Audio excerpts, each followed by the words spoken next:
For this part of the Google Classroom, we're going to be finding the numbers that are missing. There are 4 pictures on our hundreds chart, and they're covering up some numbers. What you're going to do is you're going to look at the picture location, and you're going to tell me what the number is under each picture. So I'm going to look where the snail is. I'm looking at the numbers, and I know 24 is the one less, and 26 is one more. So the number under the snail has to be 25. I'm going to double click on my question mark. I'm going to use my keyboard to type in 25. Then I'm going to do the same thing for the ladybug. I see 38 is one less and 40 is one more.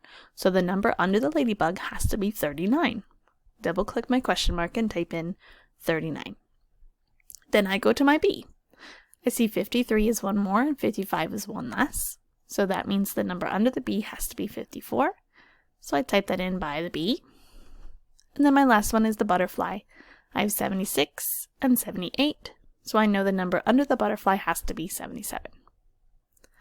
There are 10 of these slides, and then you will see another direction video for the next portion of this Google Classroom.